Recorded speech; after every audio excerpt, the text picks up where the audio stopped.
Henry Corner had finally achieved success beyond his wildest dreams, and it all suddenly seemed so simple. After months of experimentation and preparation, he was finally hovering above his body, feeling superhuman and marvelling at the practical potentialities of his discovery. There below him lay what he called his husk, appearing deceased, but he knew to be simply deserted for now and awaiting his return to be used as a base for his operations.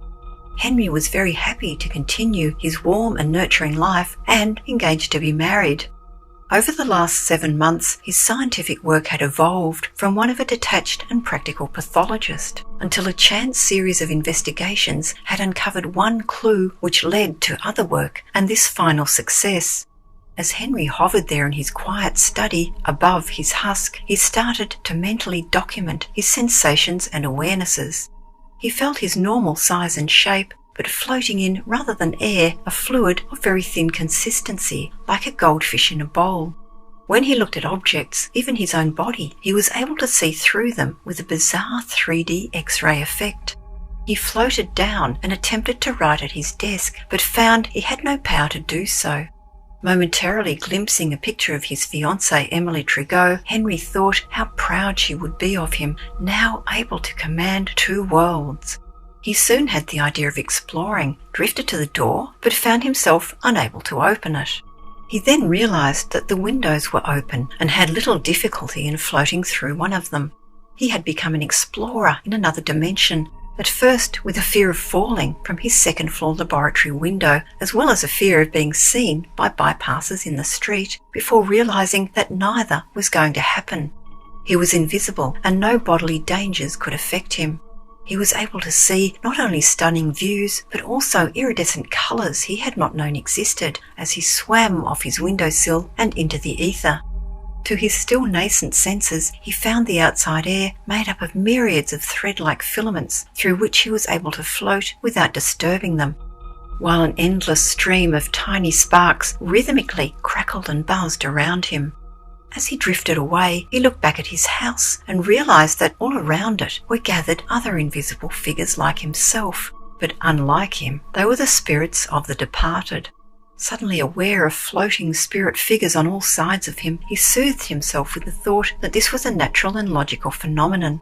What really shook him was that when he tried to communicate with them, these spirits wanted nothing to do with him. For the first time, he started to experience a very human feeling of fear. Henry eventually recognised one of the spirits, a Reverend Dr. Fielding, who had passed some 2 years previously. He quietly addressed the kindly doctor, expressing joy at having found him in a new life. However, the doctor's response shocked Henry as he turned on him with a savage recognition and curtly pointed him back to his own house. Henry later wished that he had heeded the doctor's gesture. As he continued to explore, in amazement at what he was witness to, other angry spirits began to crowd around Henry, and he decided to return home before he was missed or his body discovered.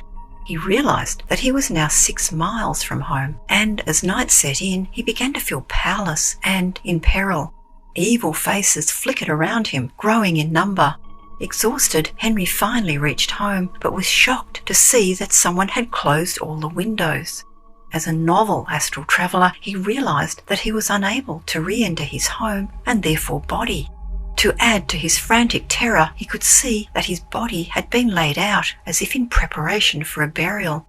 The malignant, sneering presences around him seemed to be multiplying and were pressing in on him. As he ineffectually beat upon the windows, he watched his housekeeper aunt weeping bitterly over his body, and then his fiancée Emily rush into the room, seemingly crazed by her loss. For one hopeful moment, she advanced to the window, but was seized and dragged away by her father. Henry miserably hovered around the house all night and later observed Emily's father and Dr. Marshall arranging for Emily to be taken away to a mental institution.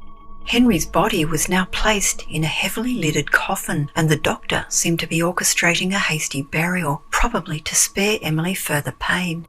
Then came the funeral, which he observed still mobbed by the sinister presences. After the shattering event, Henry decided to make for the Pines Mental Hospital, where he had heard a mourner state that Emily had been placed. At least he could stay close to her until he finally lost his senses. Emily, meanwhile, had pretended to take the sleeping powder provided by the doctor. She then listened as he and her father discussed the unsuitability of Henry Corner as a husband for her due to his spiritual experimentation. They had concluded that it was a blessing that he had passed. Remembering Henry's efforts to master astral travel, Emily suddenly had the hope that Henry may be able to return, and she declared the possibility to the two men. Her distressed outburst when she was told that Henry had already been buried had resulted in her hasty dispatch to the sanatorium. There, she acted like the perfect patient so that her straitjacket was eventually removed. In the dead of night, Emily pried open the bars of her window, stole a shovel from the hospital tool house, and sprinted barefoot across the fields until she reached the cemetery. Here, Emily was able to feel the pressure of the hostile souls who bore down on her as she made her way to Henry's fresh grave. She dug furiously in a darkness inhabited by humanoid shapes, entities which clutched at her, trying to stop her. As she uncovered the coffin, their onslaught intensified, and the night air was filled with their sneering hisses and mocking laughter. Despite self-doubt clouding her senses, Emily persevered with her manic digging, fueled by the superhuman strength which had also enabled her to part them into bars in her hospital cell, the strength she derived from her love of Henry. In the meantime, Dr. Marshall had been informed of Emily's escape from the asylum. Remembering her earlier ravings about graves and burials, he and his head nurse clambered into his roadster and set out by the shortest route to the cemetery. He anxiously anticipated finding Emily collapsed at the graveside, possibly having contracted pneumonia as she was so thinly dressed. On rounding the final turn, he stared ahead, nearly crashing his car. The earth had been dug from a particular grave, the coffin half wrenched out and broken open, and on a nearby mound sat two figures. The sight of Emily Trudeau and Henry Corner, whom he had certified deceased and ordered a premature burial for, sent his senses reeling. The young man's hair was snowy white, but he was alive and rational.